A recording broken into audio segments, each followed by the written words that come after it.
किरण नहीं है तुम्हारी वाली, ठीक है, जिसके लिए तुम बोलते हो कि किरण मैं तुम्हारे बिना नहीं रह सकता, बोलते हो कि नहीं बोलते हो सालों, पढ़ लो, ठीक है। तो ये अल्फा को किरण नहीं है, अल्फा किरण है, ठीक है।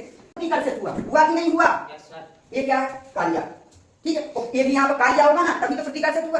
अगर कालिया होती तो क्या हो जाता, आकर्षित होता कि नहीं होता। अगर कालिया यहाँ आलिया मिल जाती तो क्या होता, आकर्षित हो जाता कि नहीं हो जाता। लेकिन कालिया को क्या मिल गया, कालिया, ये क्या हो गया, रिपेल हो गया, प्रतिकर्षित हो गया, ठीक है। इसलिए कहता हूँ बेटा पढ़ दो, नहीं तो क्या मिल जाएगी, कालिया को आलिया मिल जाएगी, तुमको नहीं मिलेगी। चलो बोलते हैं करियो खेले, ठीक है। और उस दिन मोटिवेशन के लिए बोला था कि भाई हलवा में क्या डालो, काजू बादाम डालो तो हलवा भी अच्छा लगता है, और अगर गवर्नमेंट जॉब हो तो कलवा भी अच्छा लगता है, बोला था ना। ऐसे ही है ये करियो खेल, क्या है करियो, बोल रहे ना वो एक चौपाई कि रामचंद्र कह गए सिया से ऐसा करियो आएगा, हंस चुकेगा दाना दुल्हा और कौआ मोती खाएगा, ठीक है। तो कालिया ले जाए तुम्हारी आलिया को, इसलिए पढ़ दो, ठीक है। तो यहाँ पे क्या हुआ, अल्फा बना है, तो अल्फा में जैसे पॉजिटिव। गुड मॉर्निंग बच्चों, तो कैसे हो आप लोग, बढ़िया, यस सर, एक नंबर, यस सर, धमाधम, यस सर। चलो तो स्टार्ट करते हैं। क्या पढ़ना है अपन को, केमिस्ट्री। तो केमिस्ट्री में अभी तक अपन ने क्या पढ़ा था, थॉमसन का परमाणु मॉडल। अपन क्या पढ़ रहे हैं, एटॉमिक स्ट्रक्चर, परमाणु संरचना। तो परमाणु संरचना के बारे में बताने के लिए अलग अलग वैज्ञानिकों ने अलग अलग स्ट्रक्चर दिए कि नहीं दिए, मॉडल्स दिए कि नहीं दिए, कि भाई किसी ने बताया कि ऐसे दिखता है, फिर उसके बाद अपडेट आया, जैसे हर चीज में अपडेट आता है ना, कि भाई पहले 3G आया, 4G आया, 5G आया, आगे 6G आएगा। ऐसे ही पहले किसने बताया था, सबसे पहले कि भाई थॉमसन ने बताया था कि परमाणु कैसे दिखता है, तरबूज के समान। उस दिन दिखाया था ना तरबूज, कि भाई जैसे तरबूज में चारों ओर उसके बीज धसे हुए रहते हैं, ऐसे ही परमाणु के चारों ओर इलेक्ट्रॉन पूरे में क्या होते, बिखरे हुए रहते या धसे हुए रहते। लेकिन इसके बाद में कौन आया, भाई रदरफोर्ड आया, उसने बोला यार तुम गलत बोल रहे हो, क्योंकि उसने क्या बोल दिया था, कमियां तो सब में होती है, बताया था। तो थॉमसन की कमियां निकल के आई थी कि नहीं निकल के आई थी, कौन सी कमियां थी, एक तो ये थी कि वह हाइड्रोजन के स्पेक्ट्रम की व्याख्या नहीं कर पाए थे, यस सर, ये था ना। हाँ। और क्या था कि इन्होंने बोल दिया था कि जो आवेश होता है संपूर्ण परमाणु में क्या होता है, समान रूप से वितरित होता है, लेकिन ऐसा नहीं था, ऐसा नहीं था। रदरफोर्ड ने फिर अलग अपना मॉडल प्रस्तुत किया। तो रदरफोर्ड ने कैसे एक्सपेरिमेंट किया, तो पहले उसको अपन समझ लेते, फिर हम लिखवा देंगे, या पहले लिखवा दें फिर समझ लेंगे, बताओ क्या करना है, पहले समझा दें या पहले लिखवा दें, पहले लिखवा देते हैं, ठीक है। तो टेक्निकल टीम आप थोड़ी इसको पुश कर दीजिए, क्योंकि क्या होता है ना कि अगर अपन, रुको एक मिनट, अगर अपन क्या करते हैं यहाँ पे लिखते हैं ना तो उनका टाइम वेस्ट होता है, तो वीडियो क्या चला जाता है, लॉन्ग चला जाता है, तो उनको थोड़ी लगता है कि बड़ा है वीडियो, इसलिए उसको पुश कर देते, पहले सब लिख देते हैं फिर उसके बाद समझा देंगे, ठीक है। चलो ठीक है। तो ये क्या है, रदरफोर्ड का परमाणु मॉडल, ये मैंने पूरा लिख दिया, इसको डिस्क्राइब कर दे रहा हूँ, ठीक है। तो क्या है कि अभी तक अपन ने क्या देखा था, थॉमसन का परमाणु मॉडल देखा था कि नहीं देखा था, yes, बोला था कि भाई जो परमाणु होता है वो किसके समान होता है, तरबूज के समान होता है। लेकिन रदरफोर्ड भाई साहब आए, उनने कितने में दिया था, थॉमसन ने 1898 में, लेकिन 13 साल बाद 1911, 13 साल हुई ना, तो 13 साल के बाद रदरफोर्ड आया, इधर आओ थॉमसन, तुम्हें क्या बोल रहे हो पागलो, जैसे कि भाई तरबूज के जैसा होता है, तुमने क्या बोल दिया कि धनावेश पूरे में समान रूप से वितरित होता है परमाणु में, ये तो बात गलत थी, क्योंकि सभी जगह पूरे में समान रूप से वितरित नहीं होता है धनावेश, ठीक है। तो इन्होंने बोला, थॉमसन ने बोला कि भाई तुम ऐसा क्यों बोल रहे हो, तो तुम भी तो कुछ प्रूव करके दिखाओ कि तुम्हारी बात में क्या है, लॉजिक है कि नहीं है। तो फिर रदरफोर्ड ने अपना परमाणु मॉडल प्रस्तुत किया 1911 में, ठीक है। तो रदरफोर्ड ने सन 1911 में अपना परमाणु मॉडल प्रस्तुत किया।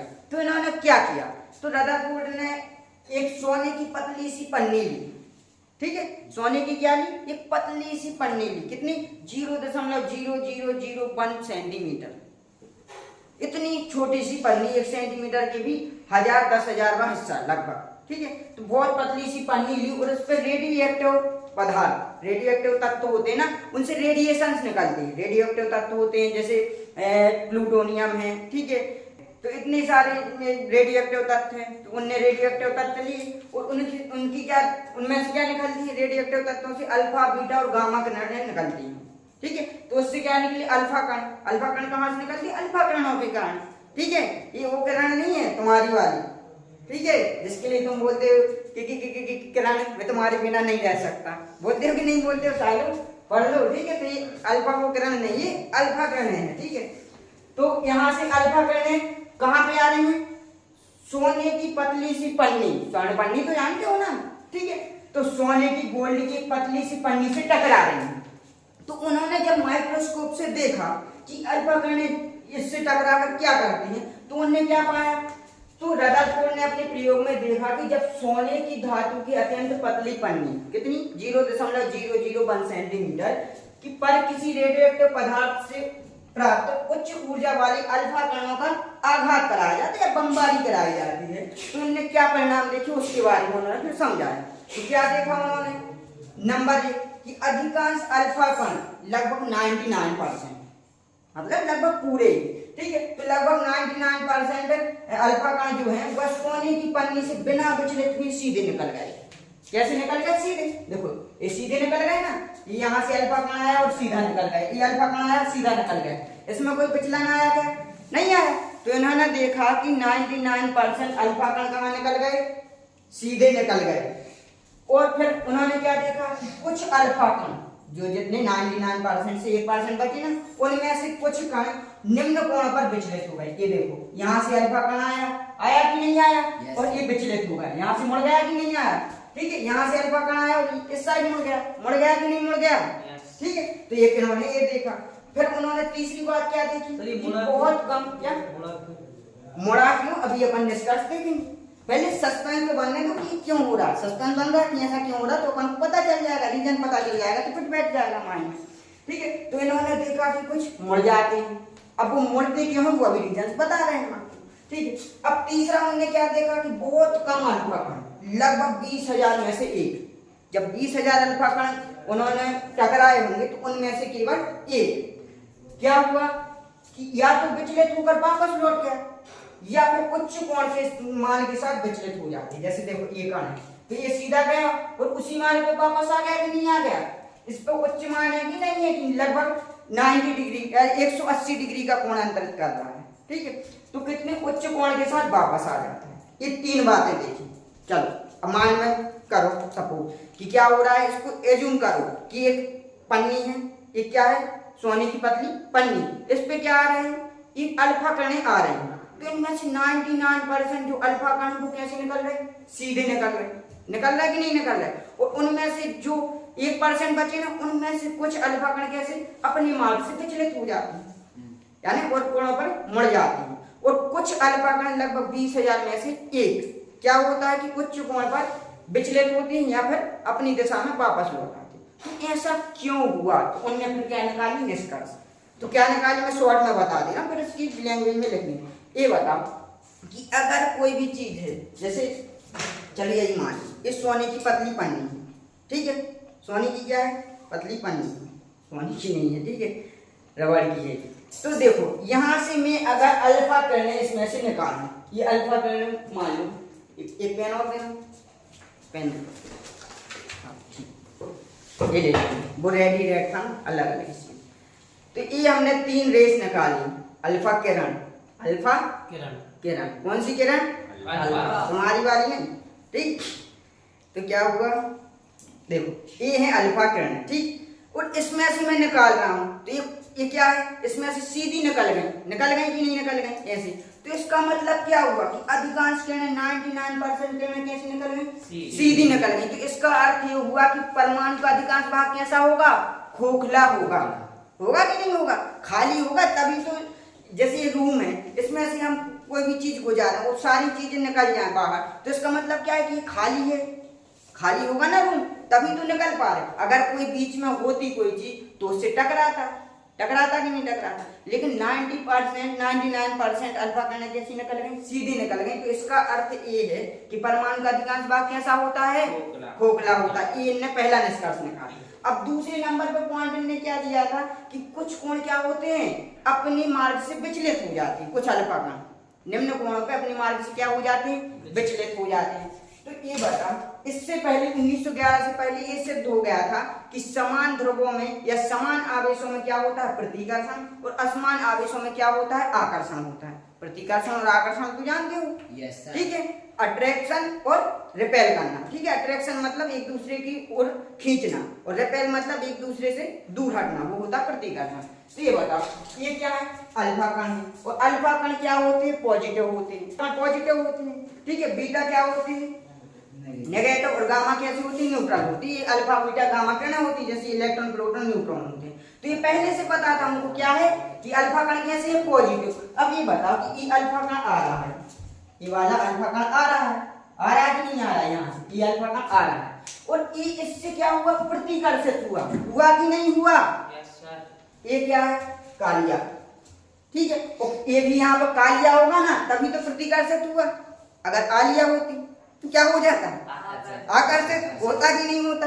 अगर कालिया को यहाँ आलिया मिल जाती तो क्या होता है, आकर्षित हो जाता कि नहीं हो जाता। लेकिन कालिया को क्या मिल गया, कालिया, तो ये क्या हो गया, रिपेल हो गया, प्रतिकर्षित हो गया, यस सर। ठीक है।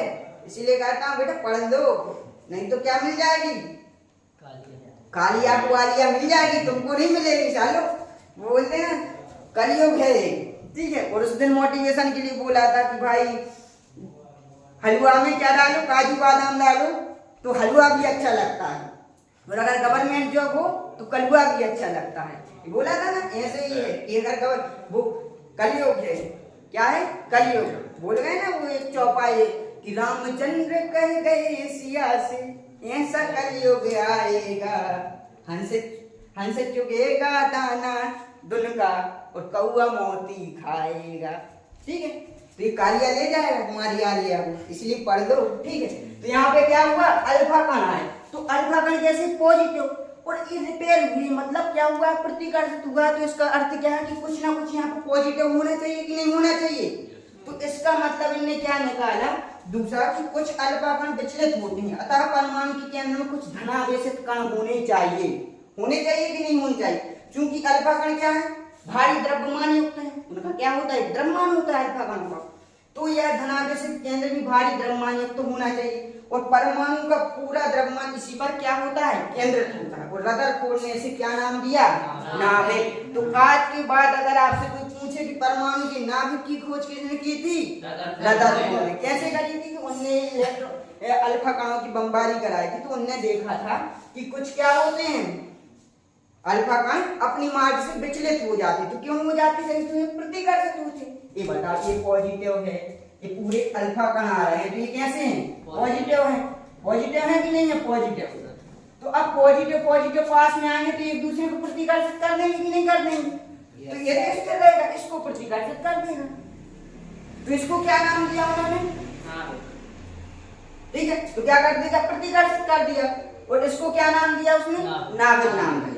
तो इसने दो निष्कर्ष निकाल दिए। एक तो क्या निकाल लिया कि परमाणु का अधिकांश भाग क्या होता है, खोखला होता है, क्योंकि सारे अल्फा कण लगभग 99% अल्फा कण कैसे निकल जाते हैं, सीधे निकल जाते हैं। और दूसरे का निष्कर्ष निकाल लिया कि भाई ये निम्न कोणों पे विचलित हो रहा है, तो इसका मतलब ये है कि कोई ना कोई इसे प्रतिकर्षित कर रहा है। और प्रतिकर्षित कौन करेगा, समान करेगा कि नहीं, कालिया को कालिया करेगा प्रतिकर्षित, और आकर्षित कौन करेगी, आलिया, ठीक है। तो यहाँ पे क्या है, कालिया है, मतलब धनावेशित होना चाहिए। तो इस धनावेशित में केंद्र को नाम क्या दिया उसने, नाभिक, ठीक है। अब तीसरा उसने क्या देखा था कि कोई भी अल्फा कण है वो जाता है 20,000 में से एक अल्फा कण, वो अपनी मार्ग पर वापस आ जाता है, टकरा के। तो टकरा के वापस आए तो उसका मतलब ये होना चाहिए कि वहां पर कुछ ना कुछ सॉलिड चीज होनी चाहिए। अगर द्रव होता तो भाई उसमें डूब जाता, गैस होता तो आराम से निकल जाता। कुछ ना कुछ वहां पे क्या होनी चाहिए, सॉलिड चीज होनी चाहिए, क्योंकि उससे टकरा के वापस आ रहा है। जैसे मैं इस बॉल, कोई भी बॉल है, इस दीवार पे मारूं, ठीक है, तो ये वापस तभी आएगी ना, तभी आएगी जब उस पे दीवार पे टकराए। दीवार कैसी हो, सॉलिड हो, तभी तो वो वापस आएगी। चल, तो इसका मतलब क्या हुआ कि बहुत कम अल्फा कण टकरा कर वापस लौट आते, इससे इंगित होता है कि नाभिक कैसा होता है, कठोर होता है। तो इसने 3 लॉजिक निकाल दिए। क्या निष्कर्ष निकाल ली थी कि भाई एक तो परमाणु का अधिकांश भाग खोखला होता है, और परमाणु के केंद्र में क्या होता है, धनावेश होता है, ठीक है, धनावेश होता है, जिसका नाम उसने क्या दिया, नाभिक। और तीसरी बात क्या निकली कि नाभिक कैसा होता है, द्रव होता है, क्योंकि उससे टकरा के क्या आ रहा है, अल्फा कण वापस आ। तो ये टफ लग रहा है, मुझे पता है टफ लग रहा है। अब मैं शॉर्ट में बताऊं कि इसको करना कैसे, लिखना कैसे। लिख के तो ऐसे आना लेकिन आराम से कैसे लिख सकते हैं, उसको मैं रब करके आराम से शॉर्ट में बता रहा हूँ, रिलेट करके। ठीक है, इसको रब कर रहा हूँ। एक तो लिया है होगा समझ। बस चित्र को देखो, डायग्राम देख के आप लोग क्या बनाना, थ्योरी बनाना। अब ये बताओ, रिलेट करना। ये एक खिड़की है, ये क्या है, ये खिड़की है। ठीक है, इसमें ऐसी ऐसी दरवाजा लगा है, मतलब एक चार ऐसी लगी है, यानी वो लोहे छड़ होती ना, तो छड़ लगी है और बीच में खोखला है।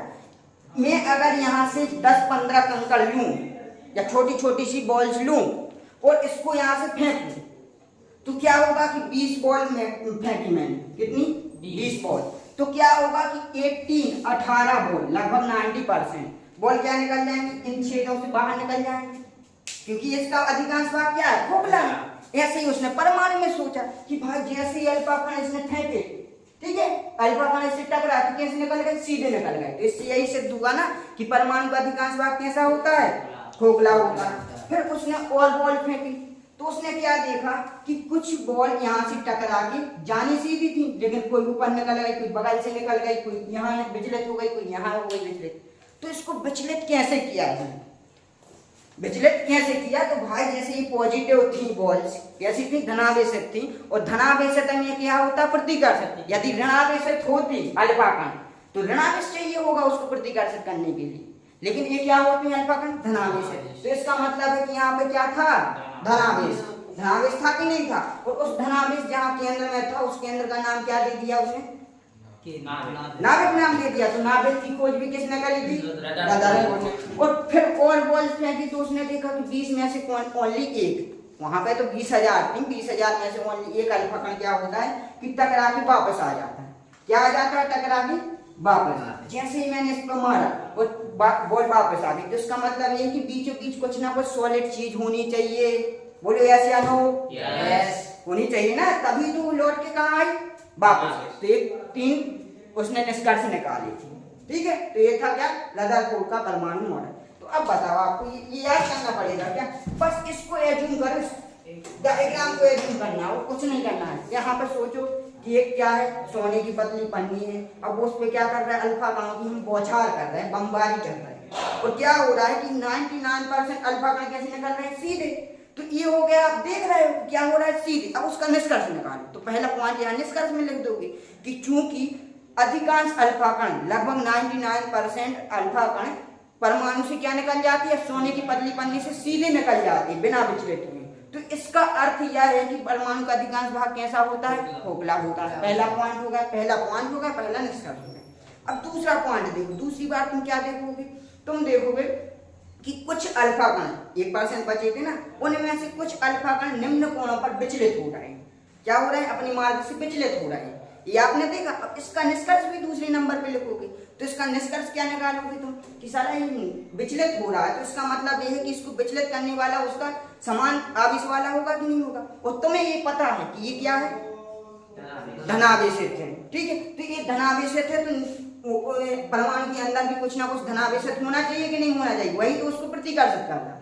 ठीक है, तो इसका मतलब ये है कि परमाणु के अंदर भी कुछ धनावेशित कण होते हैं, जो कि एक केंद्र पर क्या होते हैं, स्थिर होते हैं, और उसको केंद्र को नाम क्या दे दिया उसने, नाभिक दे दिया। तो दूसरा निष्कर्ष आ गया। और तीसरे निष्कर्ष में तुम देखा कि यार इतने सारे अल्फा कण में फेंक रहा हूँ, जैसे 20,000 अल्फा कण में बौछार करा रहा हूँ, उनमें से एक अल्फा कण क्या हो रहा है, अपनी मार्ग पे वापस आ रहा है, लौट के वापस आ रहा है, मतलब किसी ना किसी सॉलिड चीज से टकराया होगा कि नहीं टकराया होगा। Yes sir. तो इसका मतलब क्या है कि परमाणु का नाभिक क्या होता है, सॉलिड या द्रव होता है या कठोर होता है। तो ये निष्कर्ष निकाल लो, बन जाएगा कि नहीं बन जाएगा। ठीक है, आराम से मन से लिख देना ना। ठीक है, बस समझ में आना चाहिए कि क्या होता है कि कुछ सारे अल्फा कण लगभग 99% सीधे निकल जाते हैं, तो ये क्या होता है, खोखला होता है। कुछ विचलित हो जाते हैं, तो इसका मतलब क्या है कि कुछ ना कुछ धनावेश होता है। ठीक है, जो कि एक केंद्र पर केंद्रित होता है, उसका नाम क्या दे दिया, नाभिक दे दिया। और एक अपनी मार्ग पर वापस लौट आता है, तो इसका मतलब क्या है कि वो कठोर चीज से टकराया होगा। और कठोर चीज का नाम क्या है, नाभिक। नाभिक कैसा होता है, द्रव होता है, कठोर होता है। लो ये इसकी निष्कर्ष होगा। ठीक है, अब फिर उस दिन मैंने बताया था कि भाई कमियां तो सब में होती हैं। क्या होती, कमियां। इसकी भी, इनके भी पिताजी आए हैं, पिताजी मतलब इनसे अपडेट साइंटिस्ट, तो उनने अपना मॉडल प्रस्तुत किया, नील्स बोर। ठीक है, तो नेक्स्ट क्लास में अपन क्या पढ़ेंगे, नील्स बोर का परमाणु मॉडल। तो आज की क्लास यहीं तक रहने दें। रदरफोर्ड का परमाणु मॉडल आ गया आप लोगों को समझ में? ठीक है, और कोई कंफ्यूजन तो नहीं है? No sir. ठीक है, तो मिलते हैं कल नेक्स्ट क्लास में। ठीक है, थैंक यू।